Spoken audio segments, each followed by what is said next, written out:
Hey, welcome back to another episode of the Driven Leadership Podcast. Today is a very special episode because we are joined by the one and only David Roditi. He is the TCU men's tennis head coach, and he's been with TCU for about 15 years now. And just this year in 2024, he led his team to the NCAA championship win, which we are so hyped about. It's amazing. And the work that he's put in over the past 15 years is incredible. And that's why we have him on the podcast today, is to talk about the winning culture that he set on his team. You know, David and Mary and Eric have been working together since he started at TCU. He was one of the very first coaches that we actually started working with and has been such a huge advocate for us in the space of university athletics. So we're very grateful for that. So let's go ahead and jump into this episode with David Roditi as he talks about how he's created such a winning culture at TCU.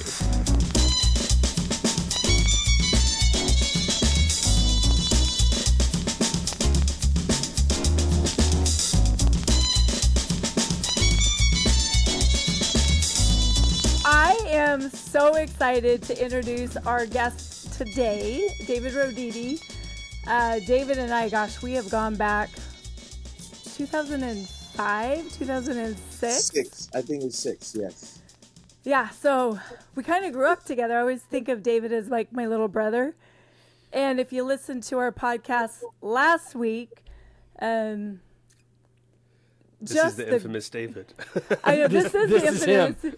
I'm like, what do I say about David? That we didn't say last week. You know, it's because it's crazy. I met you when you were, 30 years old? Actually, before then. Oh, you're dating him. I am. You were with the USTA and then went to TCU. Yeah. And the growth within you, when I say, like, you're like a brother to me, you really are like a brother to me. And to have you on this show, to have you in our lives, to grow up with you, to go from, I had to pull out the stats because when you first started TCU men's tennis, you were 61. You were ranked 61 in 2011. And you are the national champions, the NCAA champions this year. So I know. Thank you. So excited. So if those of you are watching, I actually have bling. This is from the indoor champion. But anyways, just David, just thank you for being on here.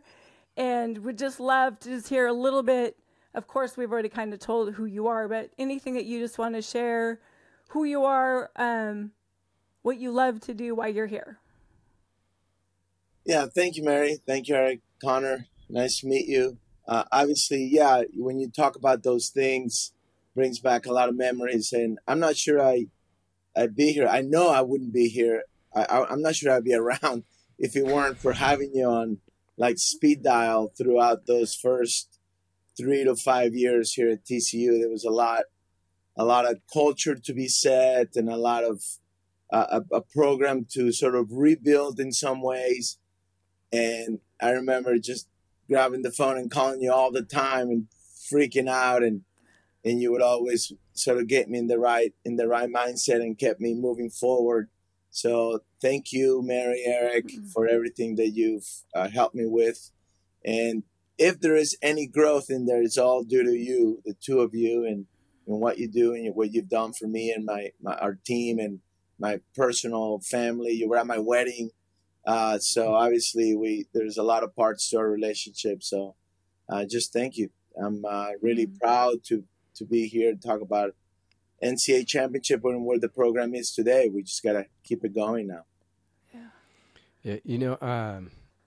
I'm excited to have you here too. And the thing that always hits me, and I know in the last podcast, we were using you for an example quite a bit. And we're talking about this concept of player-led teams and what it really means to have the involvement of the players. And why you always stand out is, we were joking last time. I'm like, we're going to fill your head. Like your ego is going to be huge by the end of this. So we'll find a way to bring it back down. Awesome. I can't wait. The amazing. So when I get to talk to a lot of businesses, right? So we go in, we're talking to these businesses, And it's interesting because the connection, the only difference I see, well, there are differences, but one of the main differences when I look at building a team, businesses are kind of together for 8 hours a day, nonstop for long periods of time. And you have these seasons where, I get it's all year you're with these kids and you're working with them and you're helping them develop and you're doing all those things. But the thrust of your season is what, about 3-4 months long? The team season is from January to May. Hopefully the end of May, but right. In some years at the beginning, it was the beginning of May.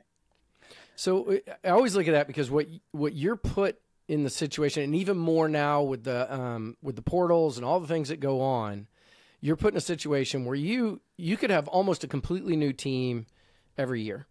And you've got a very short window. You've got to develop the team in a sport where everybody, they really come in playing as individuals because tennis is an individual sport unless you're playing doubles. But for the most part, it's an individual sport. And the outset, they leave and they go professional. They're moving back into more individual. I know they have a team of trainers and other people that they work with, but for the most part, they're out there and they're doing their thing. And what you do, and to me, what always stands out to me is you do this incredible job, you and Devin, you guys working together to create this. And for those that don't know, Devin works with him as the associate head coach and they build these teams together. You take this small window of time, these crazy different personalities, these individual contributor mindset, and you're able to sculpt them together to start performing together and to push each other to higher performance. And I don't know if there's one simple key to that, but there's got to be some unique things that you do that stand out because you've had some massive success with that. So I don't know where you go with that, but I'm kind of, what do you do that makes that even possible? So thank you. Devin, obviously, is a big part of that. And there's so many things that come into mind when I was listening to you. But I think it's through that development of those individuals and be able to sort of separate your brain and take each player individually and say, okay, how do we help this player become the best version of himself? And therefore, if we can do that with all 10 guys, I believe that the setting and our personalities, and this is something that Mary just kept drilling at me, is that they'll come together. There's some things that we do naturally. I think guys, I'm on the men's side, so it's all guys at this age group. They're going to bond. They're going to bond through their experience off the court. They're going to bond through some development programs that we do with you guys at the beginning of the year, through the fight, the grind, the fitness, the heat. And if we can take each individual player and help them and make them feel like we're in their corner and individually respecting their individual aspects of what they bring to the table and therefore let everybody else see that, then you have a team full of different personalities, but everybody with the same sort of direction and goal, which again, it's not to be an infomercial on Driven for Life, but that is, to me, that is the biggest part of where you all come in, is to help us set that culture in the direction that we want it to go. And the guys, they bought in. There's a lot of trust. We don't micromanage. We let them be 18 to 22-year-olds and allow them to be themselves. And through that, they can perform at their best more often, not always, but more often. And it's been 10 very good years with that sort of strategy. David, I remember, so way back 2011, I was working with you. 2012, you let me come in and work with the team. And we worked off and on, throughout the years. And I'll never forget when you were in your transition of getting your own team, because you inherit a team when you come on. And I was in your office, and this kid, he was a recruit. He actually had taken the bus from, it was like near the border of Texas, to come up because he wanted to play for you so bad. And you were talking about the type of players that you wanted on the team. And you were saying he doesn't fit right now our program, he could, but this is the fight that I want to see in a player.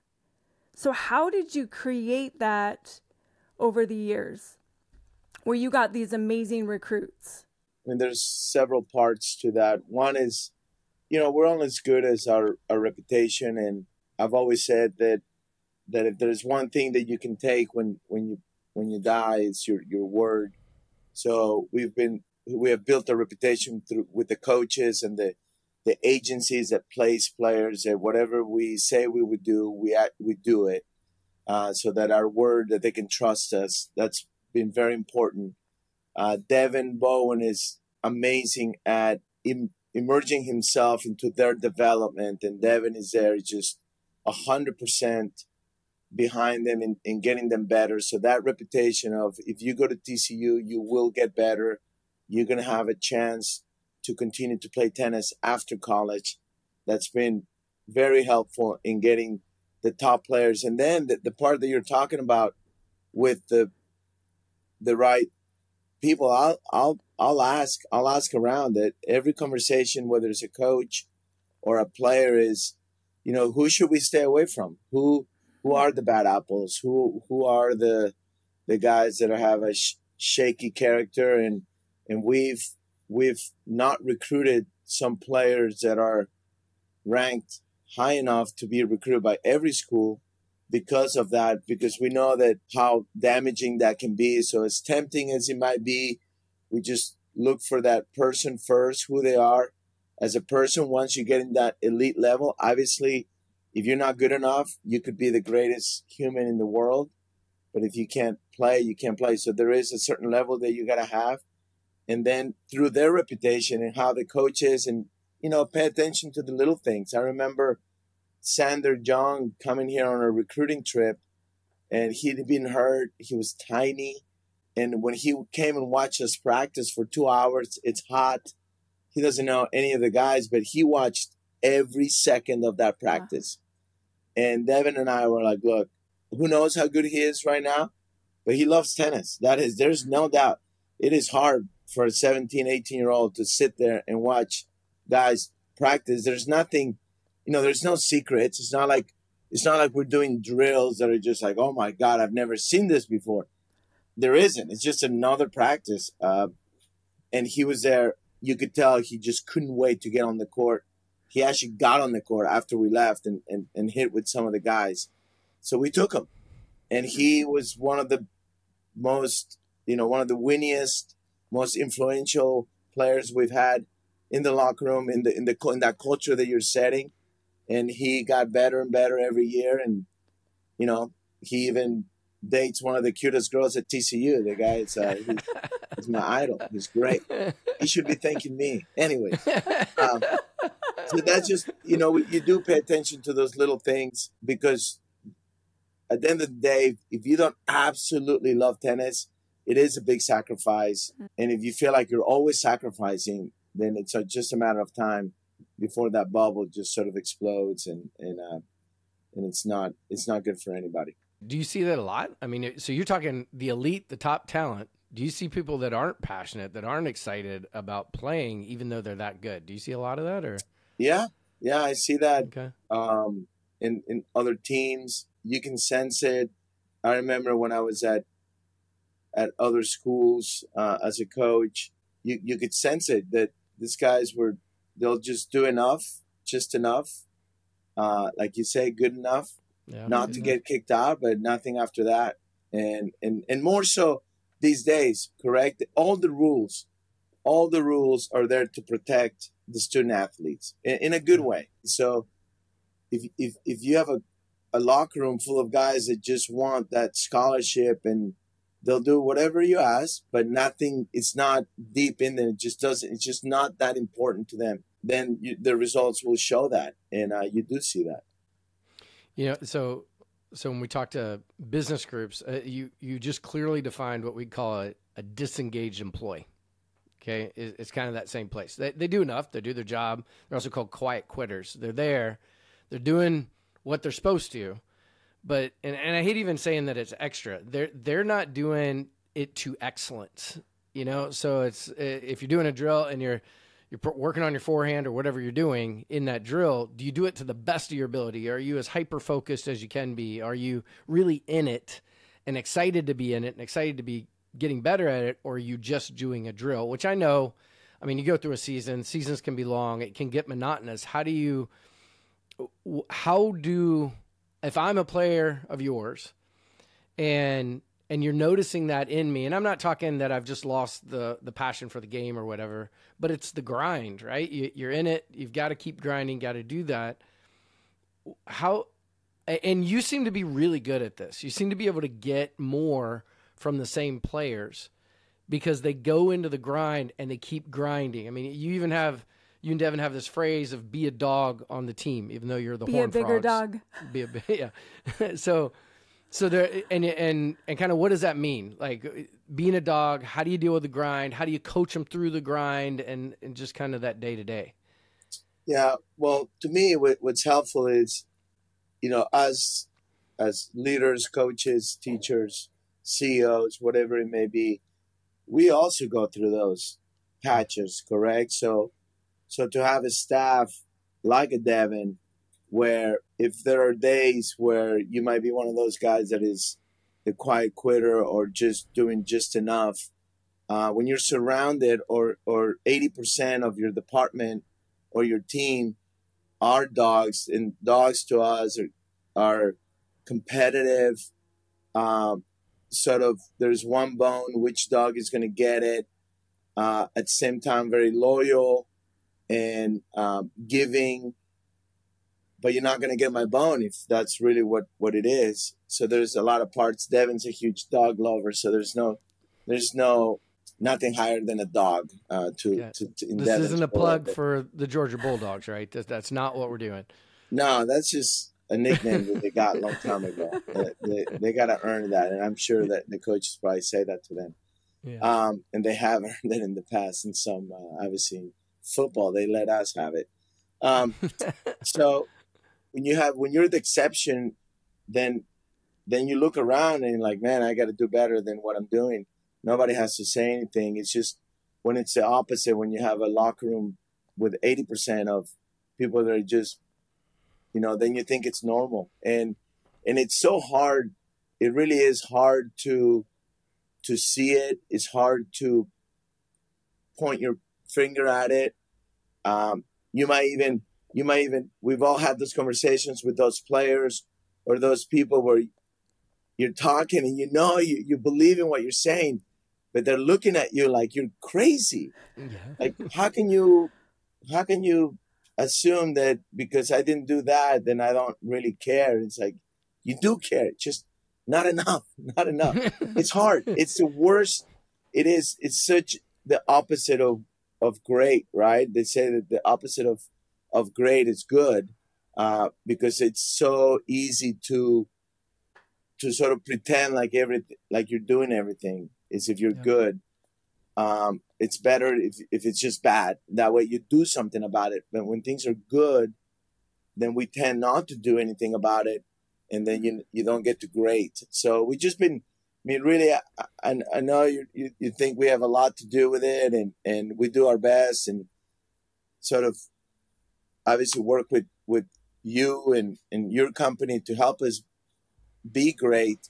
But at the same time, it's also the players. We've been so lucky to have the right players with the right parents that really care, and they want to be good. They want to be great, and they want to leave a legacy. We've used different ways to kind of keep the flame going, but you can only do so much. It's got to be inside them, and it's got to be important to them.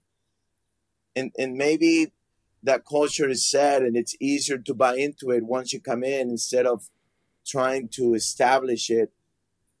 It's been good because a lot of the work they do themselves. And again, talking about student or player-led teams, they do most of the pushing. We brought a guy last year. He's edgy, and he can be a pain in the butt.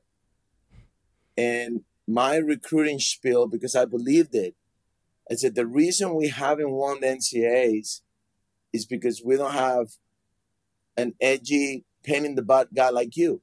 Like, I don't even care about your tennis so much. Obviously, the guy was a great tennis player. He is.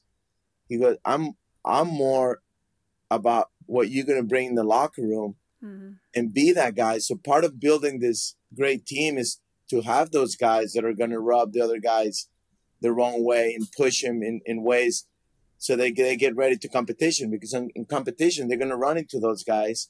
And at the same time, you know, this player that I'm talking about, he's amazing human. He really cared the way he went about it, not the most, you know, welcoming at all times, but at the same time, it helped. It built a resilience and a thick skin in the team that allowed us to sort of push through that threshold and get the whole thing. Yeah. So wait, and I have my mind is going all over. I have all these little questions. So culture, you said they just get folded in, but you didn't have that in the beginning. So what shifted? How did you figure out what you wanted your culture to be? And then how did you recruit to that culture? Yes. So, you know, before we say much more, when we came in, we weren't as good ranking wise, but we did have great guys that helped sort of make that shift, and they bought in right away. Maybe one or two didn't, and they left the year after. But the core group, we had 4 seniors that were awesome, that really cared. And you could sense that they were tired of being okay. And I actually thought we got the most out of that team, and we got a little unlucky there. Otherwise, we would have made the NCAAs, and it wouldn't have been 61.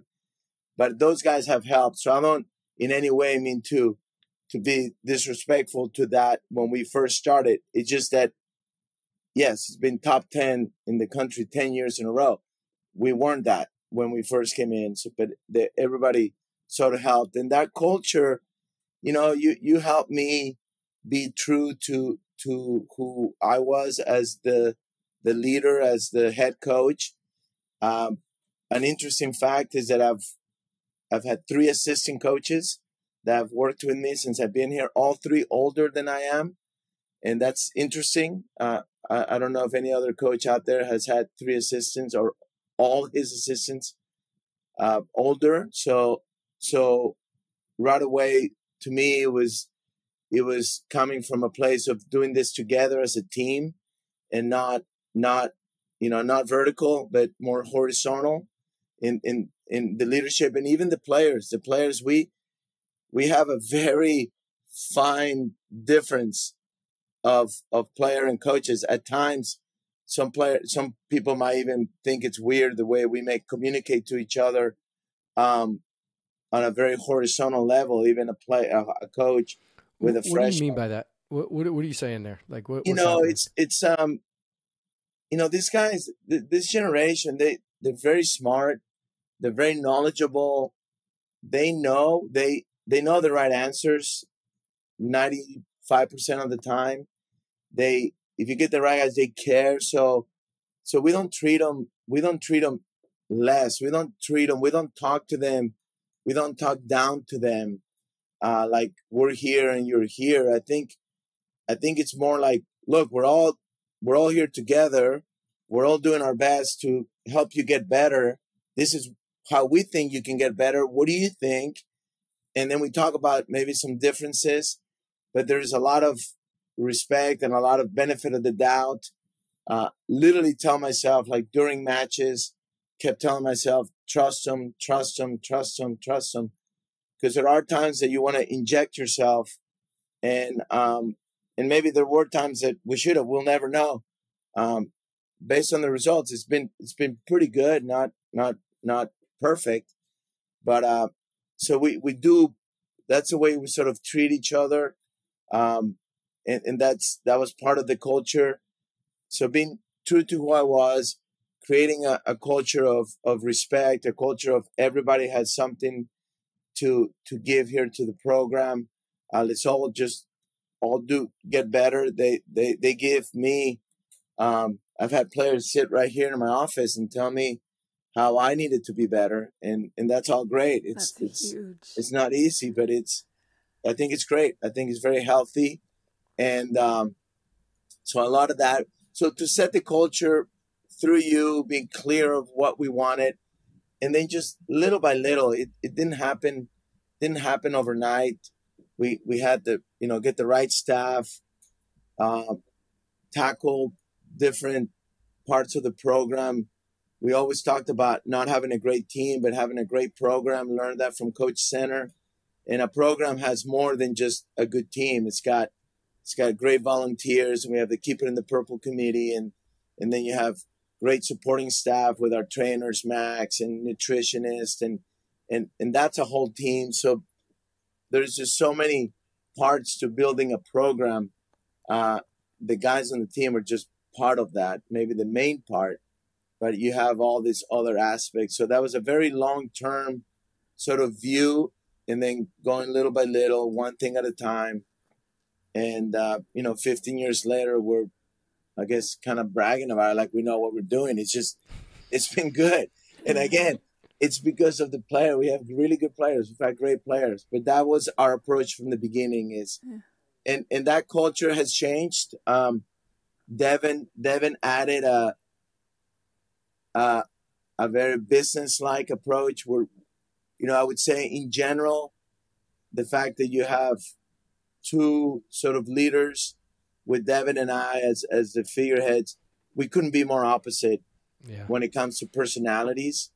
And I think that's good. There's days that Guy wants a little bit of Bowen, and there's days that they want a little bit of Roditi, and they get a little bit of both. And there's a lot of trust between Devin and I. I mean, he said some things to me that no one could possibly say to me without me sort of getting all, whatever, hurt or whatever. And there's a lot of respect. We know each other really well. And it wasn't all easy. The part of your job at the beginning, a lot of it was help me sort of understand my new role. So myself, I know that one of the things that you all wanted to talk about was myself growing. Part of that growth has been to just allow Devin to lead. And there's a lot of parts of our program where I take a back seat, like really back seat, where the guys might even think I don't care, but it's just let Devin be Devin, let him do his thing. And then you've always been really good about don't do it too much because they need your side as well. So, I mean, I can talk a lot about it. But and now you have Coach P on top of it. Short. This is when you know you're short. You're trying to set the light, and you won't even recognize that I'm in the room. There we go. Oh, my gosh. Oh, David. It's unbelievable. No one would have known. I mean, we're on, camera here. That's Right. Well, hilarious. it just got a little dark. So you were talking, and you're talking about this respect that you're talking about with your players, and I think it's important, and I don't want to kind of just drift over it because outside looking in, I think it's one of your superpowers, quite frankly. Especially in a coaching position or whatever role, some role of authority. A lot of times people get into it and there's this insecurity that they're looking to fill because they need to feel important. And so instead of doing what the team needs or what the players need or what is required to really build this amazing team, they're really doing what they need to feel important. So someone, for example, if they stepped into a head coaching role that was doing it because they need to feel important, well, then they're in a space where a lot of times they're giving a lot of instruction, a lot of orders, so to speak. They're very directive with what they're doing. And I've always seen you work with them. You use the term respect, but there is a collaborative piece to what you do. You bring people in. Their opinion matters. You want the feedback. It may not always be easy to hear, but you were just talking about that. You're bringing all of that in. And especially you deal with younger, they leave you about between 22 and 24 and they're entering the workforce. And then I see so many people in the workforce that really struggle with that because they're looking to be more directive and telling of what's going on.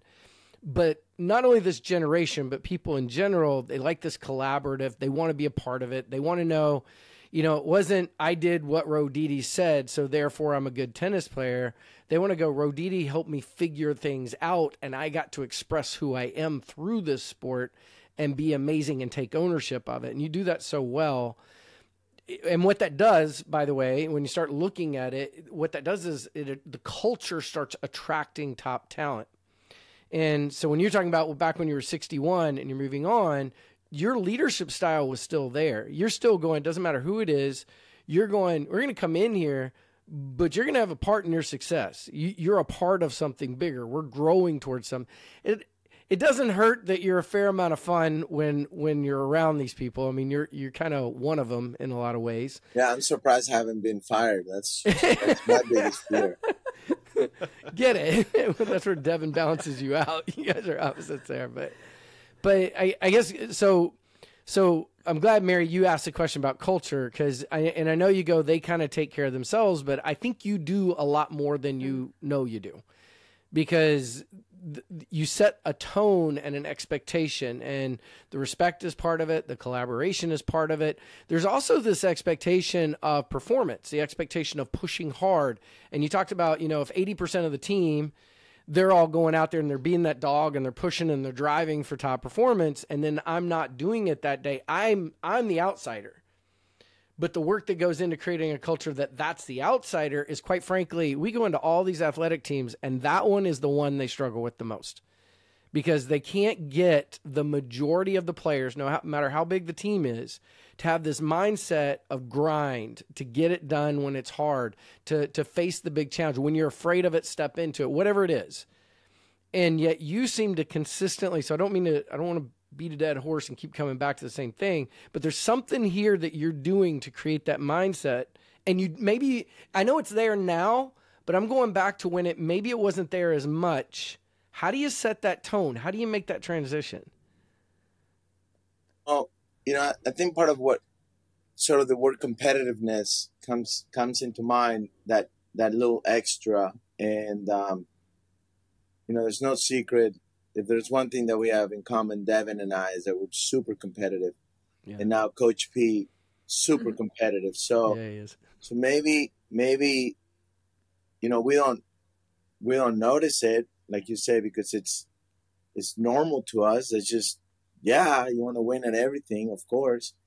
It may not be like that for everybody. And Mary knows that that is the hardest sort of ball for me to hit, is when I'm working with somebody who's not naturally as competitive. And that's where I have to be very, very aware of my style, my sort of my human nature, my natural state. I have to sort of fake it a little bit, not fake it, but just adjust it to where I don't scare that player away just by opening my mouth.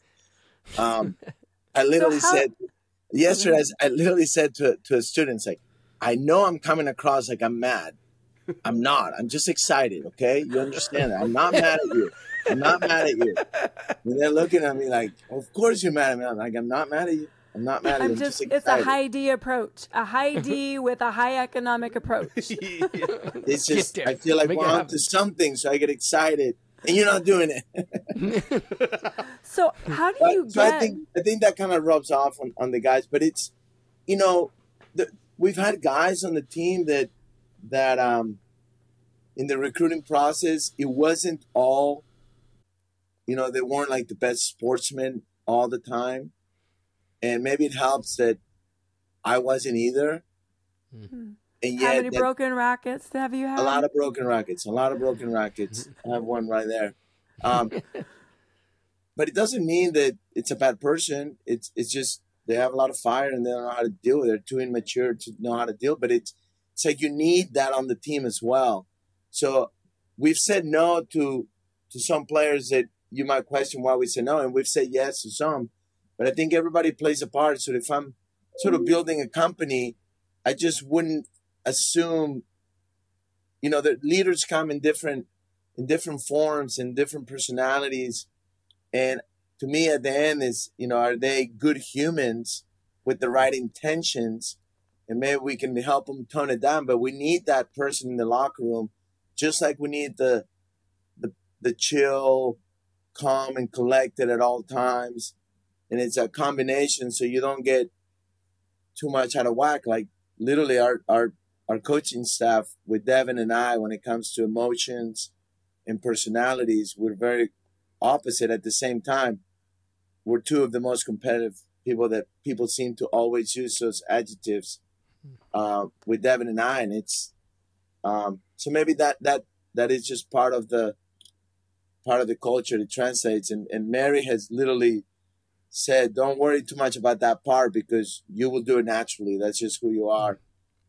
Sort of focus more on make sure you're having fun and that part of your personality shows up and the guys are having a good time. Because if you don't, David's not having fun, nobody's having fun. That's fair. We had some teams that were good, and man, I was like, God, these guys are boring. And then last year it was almost like borderline too much, but the guys got it done. So how, without giving names away, knowing your personality and also understanding that sometimes personalities of players just don't mesh well, yet they're still a fit for the team.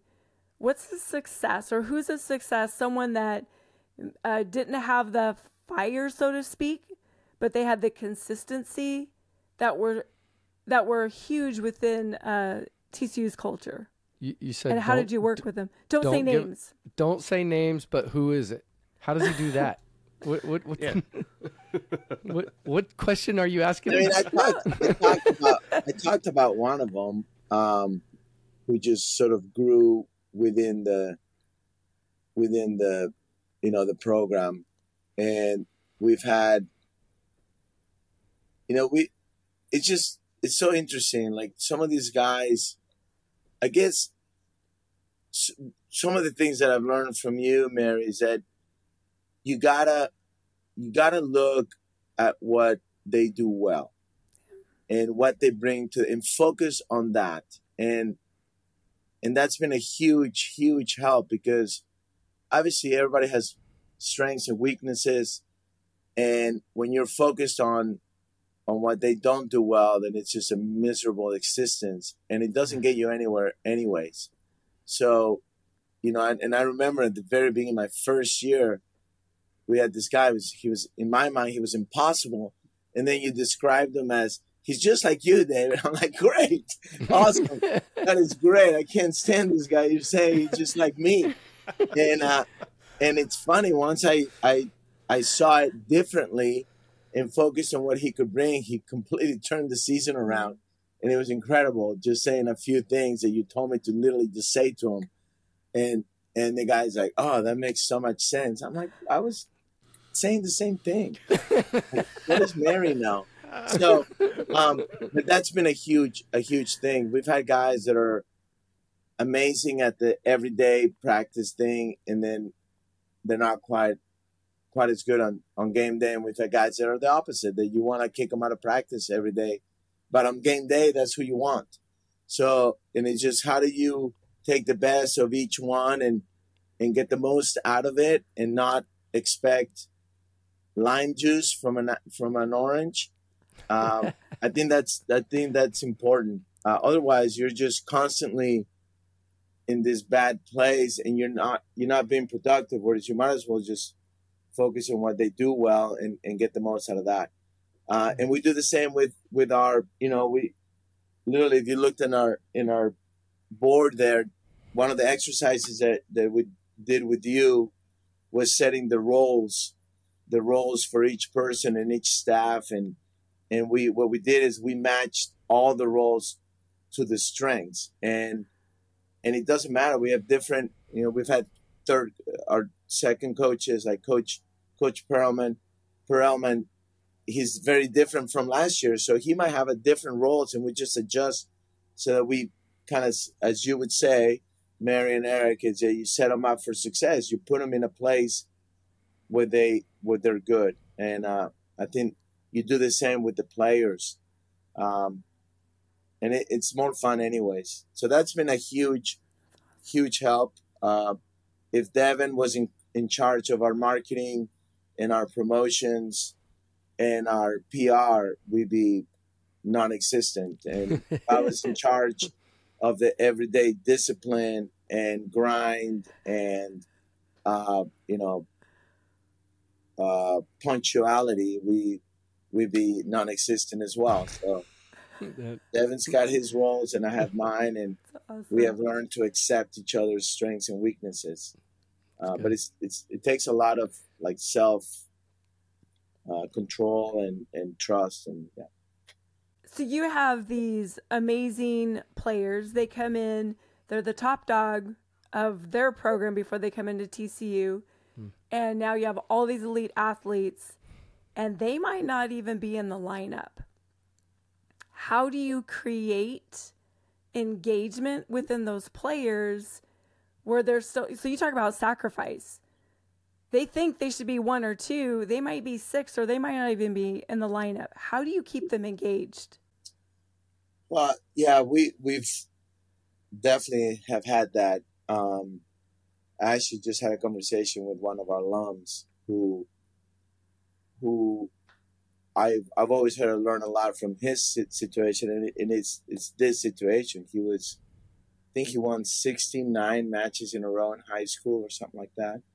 And then he got here, and he wasn't. You would think that part of the problem is the ego part of like, oh, I'm a top dog.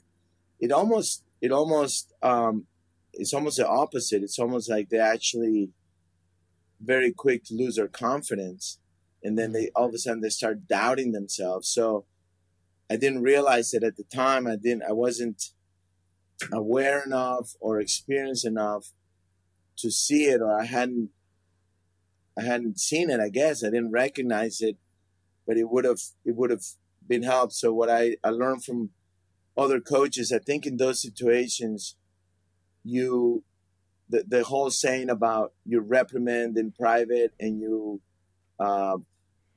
praise in public, I think is really important in these situations.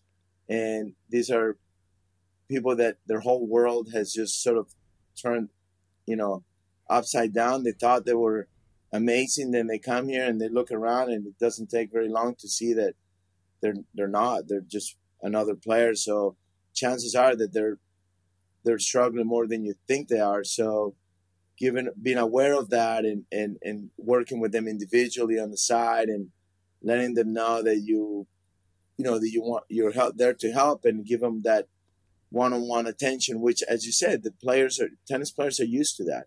They're used to being sort of not catered to in a baby way, but definitely have those one-on-one conversations that, okay, great, we all need to work on that, but how am I going to get better? What about my needs? So being more aware of that, we almost screwed that up big time with this player. Luckily, through some help, and Devin was a big part of it, and credit to this player. He's top 50 in the world in doubles right now. He's this is a guy that could have quit. His name is Reese Stalder from Southern California. He Red Widow. The Red Widow. He struggled with enthusiasm. I remember that.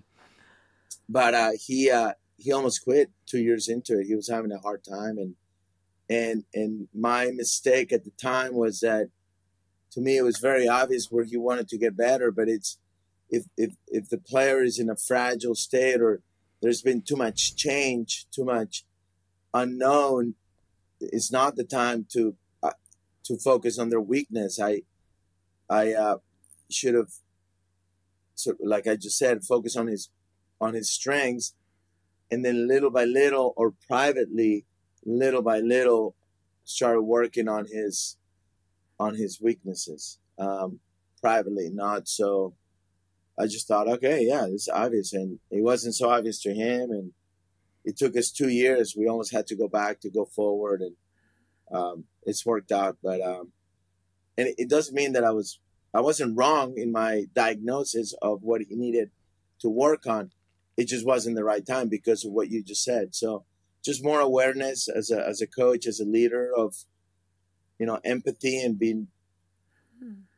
just being more aware of where they might be. As I speak, I'm thinking of one of our players right now with, Philip. I need to be careful with that as well. There's a lot of change in him. And so. Yeah. That's a whole nother podcast that we want to talk about is because we watch players, right? We watch players who struggle, and the coaches they're so pivotal in who they are as a human, not just a player. And it is that empathy. It is that connection. It's understanding that how do I help you as a person? Not just, I need you to win.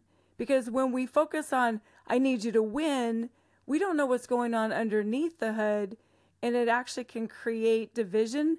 And we've watched players just step away and lose the love of the game. Yeah. I just want to highlight, to me, and again, God, just inflate your ego a little bit more I here, love David. David. Keep it We coming. need more Davids in this Keep it room. coming. So something, since I've known you, is what you just did is what I see over and over again, and you do it publicly and you do it confidently, which is you look back over different experiences, and even with all the success, you constantly go back to go, where was the place I could get better here? What could I have done different here? I mean, you're asking people about, alums on what went on and what's going on and how could I do this differently or better, or at least you're deriving those outcomes from it.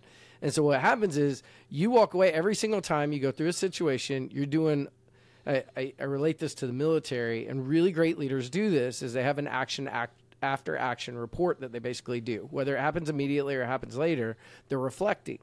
And they become more aware, and they become just better to handle whatever's coming in the future. So I've got I'm more equipped, I'm more prepared, I've got a little bit more information, and this next person I'm working with, maybe they're a little bit different, but at least I've got these different things to pull from, versus what I'd say is the norm, which is people going through and they have these situations and they go, well, that person was that person, and they kind of put it over there on them instead of the what could I do different.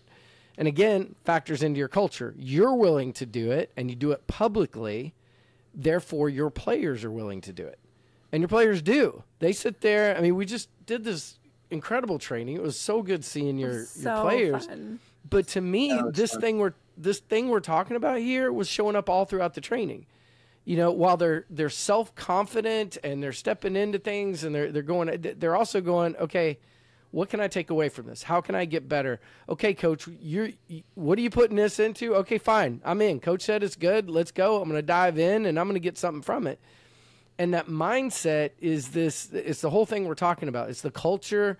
It is the winning mindset. It is whether or not you take first or you take whatever position you take, that journey you're going on, the whole thing is about how do we get better, not just in tennis, but how do we get better as a person? How do we get better as a team? How do we grind better? How do we be a dog better? How do we execute better? And it's constantly on, okay, let's learn from it. Let's keep going.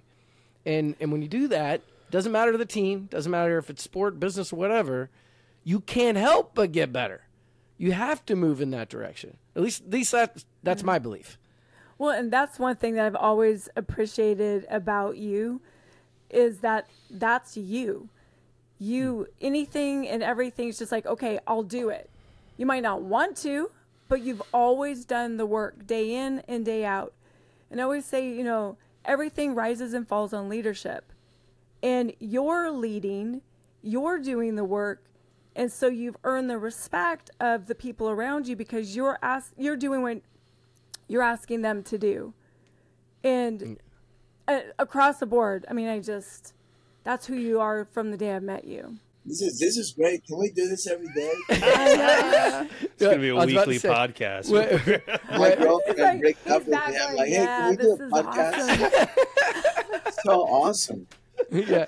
Well, and I was about to say, and David being David, he's sitting there hearing all this, and he's like going, and these are the 10 times I didn't do it. And that's where, because that's you, and you're always striving for better. What I was thinking. So thank you for saying all those things. But I was thinking, the times that we didn't see them, or we didn't recognize the situation. It's sort of goes back to that.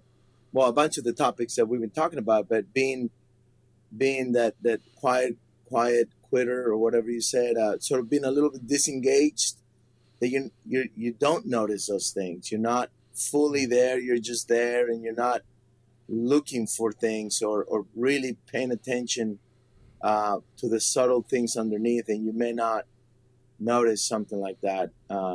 We've all been there. We've all been through those moments where we're just kind of cruising, and that's when you may not see those little extra things.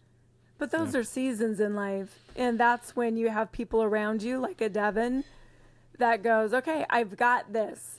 Let you take care of where you need to be right now. We all need that, because it's not that we're always on our A game, but can we give 100% of what we have today with what we have? Sometimes our 100%, is a 60% the next day, but are you giving 100% of that 60% and giving yourself grace? And in the ebb and flow, nothing's always perfect yet. That's where you surround yourself with amazing people and the team that help you get there, and you continue to move forward. Yeah, I remember literally having our many therapeutical conversations that we had, Marion. And you're always, and I literally can picture you saying it's like, it's okay that you're there. It's okay that you feel that way. Just don't stay there too long. And it's kind of like, it's okay. Just deal with it and check it off eventually, but it's okay. And that just that reassurance. So, no, it's been fun, and again, I do believe that you got to have the right people, the right players with the right mindset. I know there are parts that are easier when you are winning. There are parts that are harder when you're winning, but it's you don't know what you have until you get it. And we've been very fortunate that everyone that we've had, 99.9% of the players we've had, have been great with the right culture and attracting good coaches like Coach P, who's been around forever. He's he wants to be part of the program. That's a huge compliment to us. He wants one of these. You know what's interesting? I was thinking about you guys on Saturday. I couldn't believe it, and we talked about power poses, and that's a big topic for us. The Amy Cuddy video and just body language, and we were kicking UCF's butt in football from the beginning. Yep. We're up at the end of the third quarter. We're still up 31-20, I believe it was the score. Yep. And the end of the third quarter, I don't know. Did you watch it, Eric? I watched some of it. You know what I'm going to say or not? No. Yeah. So I'm sitting there. I'm watching the game, and then their whole team, the UCF, as soon as the third quarter finished, they're all going like this, and when they're in their huddle, they're all like this. Like, obviously, it's kind of a weird position to be like this, but I thought it was all of them, but maybe I don't know if it was 30% of them or 60 or 80, but anybody going like this for a long period of time, and they're all walking around like this, and I'm like, oh no, we're gonna lose. And I looked at our team, and we weren't, we were just being normal. And I thought, oh my God, if we lose this game, at the time we were just kicking their butts. And we did lose 35-34. And I thought it was the power pose. So I'm trying to get that video. And talk to the guys about it, but I could not believe it. Wow. So I did see what you were talking about. Really? And I didn't have the same foreboding that you did, but I was like, that's cool, because to me it was very clear that they were doing it intentionally. Yeah. It wasn't just people standing around with their hands above their head because that was a comfortable position. There was an intentional thing that was going on. And what we're talking about here, years ago, actually, David introduced Amy Cuddy. It's Cuddy, not Cootie. Amy Cuddy to us. Who's I call her Cootie. You can call her whatever.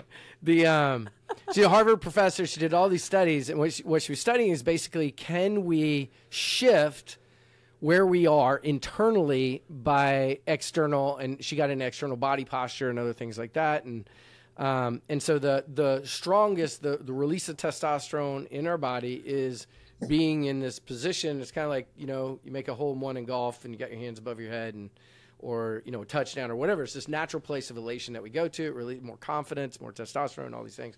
We've got all these cool stories that go with this. But so David started doing that with his team. And in tennis, the set position when they're getting ready to receive a point, it's usually pretty closed. You know, they're down.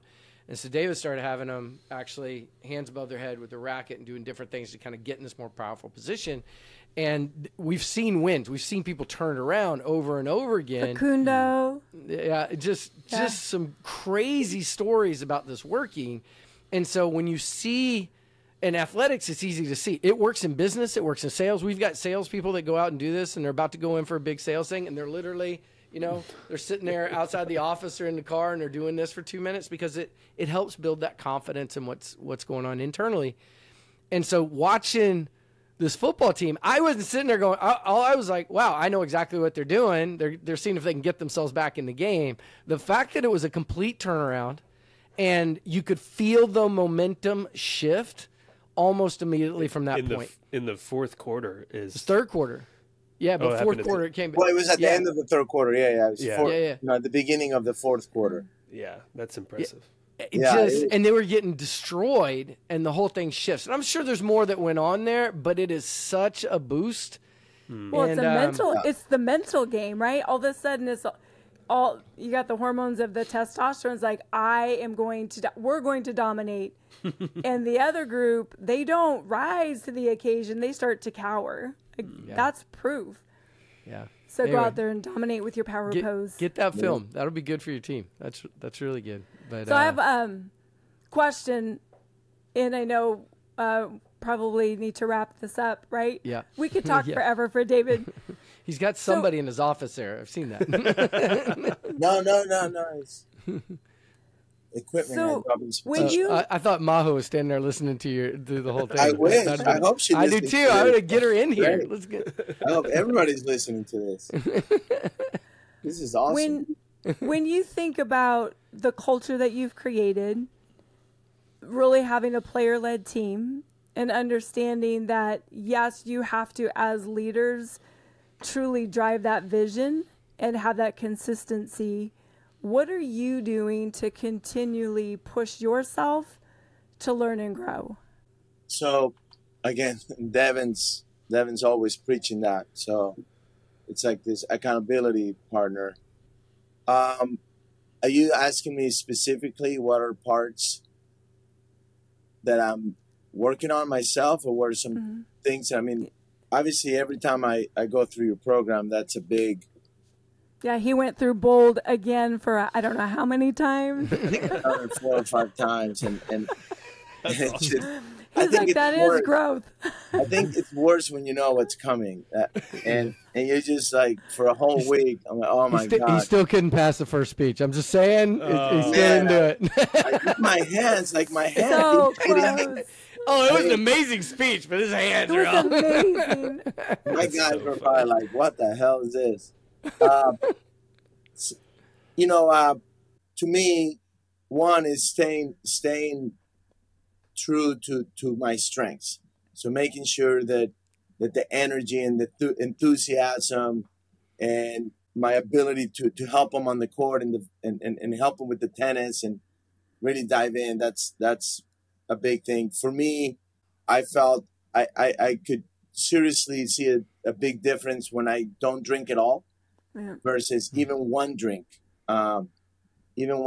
So my social occasional drink went from whatever times a week to hardly ever. And just like a special occasion. So that was something personally that I did. There's some other things that I can do physically to stay stronger. So for me, it's a lot of it's the balancing of the kids and the team, dealing with not being 24/7 with the team, and also not being 24/7 with the dad. Like being okay with being the balance between being a father and a coach. That's something that I'm always constantly working with and make some changes. My kids could not believe so. I realized that, you know me, I get bored easily, so I want to be productive with my time or whatever, or ADD, whatever it is.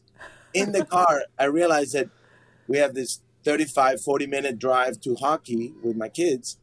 Well, it's a perfect time to get my phone calls out of the way. And I realized the message I was sending. And so after we came back from the program, I said, all right, guys, I have a new rule. I will not be making any phone calls when we're in the car. And Max goes, did you get in trouble? Who's making you do that? I'm like, nobody. I'm choosing shut the front door. No way. I'm like, no, I am. I don't believe it. I don't believe it. You're kidding. I'm like, wow, this is worse than I even thought. It was how old is Max? How old is he? Max. He thought. No, like how old is Max saying this to you? 10. He's 10. And he just going on and on. He's like, I'll believe it when I see it. I believe it when I see it. Oh, wow. And seriously, like 4 days later, I was like, no, seriously, Dad, who's making you do that? Who's making you do that? This lady by the name of Mary, if I don't do it, she's going to make me go back to bold. It was the result of, right? It was a result. Yeah. Nobody said, hey, you have to not be on the phone. And awesome. And it's been amazing. It's been great. So part of that, there's so many, I think at the end of the day, I've been listening and thinking more about just ways that you can be a better, more productive, just as a person. So forget about your skills. It's just all about going through the program and just thinking about the whole thing with, mindfulness and having quiet moments, which I haven't gotten there yet. It's to be determined. And it's just more about ourselves, putting time into yourself so that we can be more productive. So that's kind of where I'm at right now. That's awesome. Well, yeah, and what you're saying too, you had to take care of you first. So many leaders, whether it's as a coach or in the business world, they get so focused on the results and their teams, and they leave them and the balance of their family. It's last.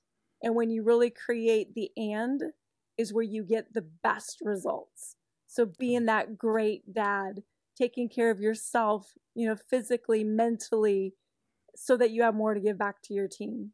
Yes. Hey, we still need some more players, so it's okay. Yeah. this has been awesome, and thanks for doing this. Yeah, it's been a lot of telling you how awesome you are. That's why. Yeah, but no, it's just amazing to see what you do and you keep doing, and we always appreciate any time with you. And just thanks for letting our audience kind of get a glimpse into what goes on, how you create teams, and what goes on with it. But I do want to say, literally everything, just about everything that we've talked about, at some point over the last 18 years or 20 years, it has come up through your help in some way or another, whether you noticed it and brought it up because we were doing it or because we weren't, or just through bold and having that self awareness, whatever it is, seeing it in other people. Every single one of those topics, it comes out. So really thankful for everything, all your help. And the best part is that I always know that no matter what, I can pick up the phone and call you.